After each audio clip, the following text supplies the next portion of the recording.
Operation सिंदूर का संदेश विदेशों में जाएगा। इसको लेकर डेलीगेशन रवाना हो चुका है। संजय झा के नेतृत्व वाला डेलीगेशन टोक्यो पहुंचा।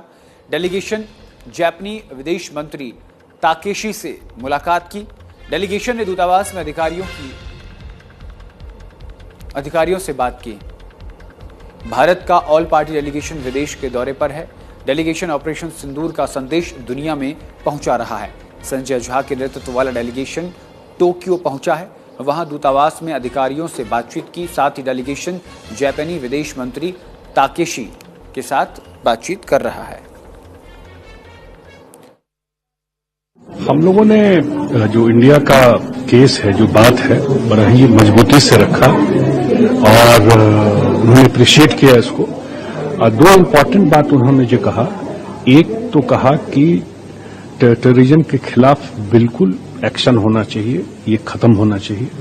और दूसरा उन्होंने कहा कि जो इस घटना के बाद जो इंडिया ने इसको अप्रिशिएट किया, जो रिस्ट्रेन शो किया, जिस हिसाब से बिहेव किया और रिस्ट्रेन शो किया, उसको उन्होंने अप्रिशिएट किया। और उन्होंने हर एक तरह से आतंकवाद के खिलाफ इंडिया के स्टैंड को सपोर्ट किया कि नहीं, जो आतंकवाद है वो खत्म होना चाहिए।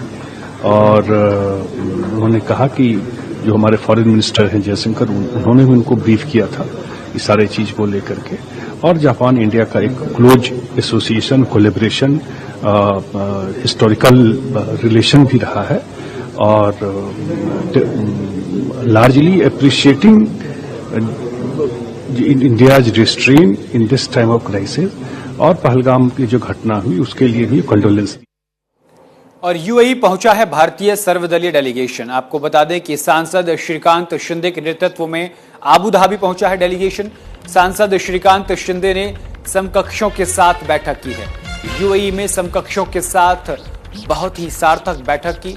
भारत के साथ आतंकवाद के खिलाफ है यूएई आतंकवाद के खिलाफ मजबूती से खड़ा है। ऑपरेशन सिंदूर और पाकिस्तान की करतूत का खुलासा करने के लिए भारतीय सर्वदलीय डेलीगेशन यूएई के आबू धाबी पहुंच गया।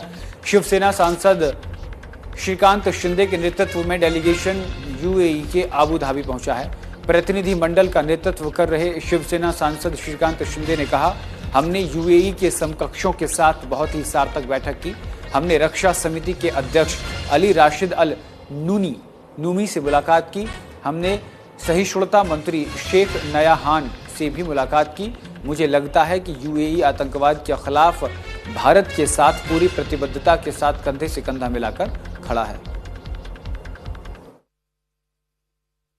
ये जो बातें इन्होंने कही है, मुझे लगता है कि बहुत मायने रखता है कि आज जो अटैक इंडिया पर हुआ है, सबसे पहले कंडेम करने का काम यूएई ने किया है। और आज Minister for Tolerance, Sheikh Nayan ji, and the chairman for Defense Committee, Ali Rashid Al Nyomi जी, दोनों ने भी कहा कि हम भारत के साथ पूरी ताकत से खड़े हैं। भारत में जिस प्रकार से हमला हुआ है उसकी हम निंदा करते हैं कड़ी शब्दों में। और सबसे पहले कंडेम करने वाले यूएई थे। सबसे पहले यूएई ने भारत के साथ खड़ा रहने का काम किया। और हमारा रिलेशन इतने सालों से यूएई के साथ है। और मुझे लगता है कि ये बहुत बड़ी बात है कि जिस तरीके से यूएई प्रोग्रेस कर रहा है, इसके अंदर अलग अलग जाति जनजाति के लोग यहाँ पर रहते हैं, लेकिन उनको खुद को एक सुरक्षितता महसूस होती है यहाँ पर। और उन्होंने कहा कि टेररिज्म से हम भी लड़ रहे हैं, हम भी इसके शिकार हो चुके हैं। तो बार बार ऐसे टेररिज्म के शिकार होना कोई भी देश को अच्छा नहीं है।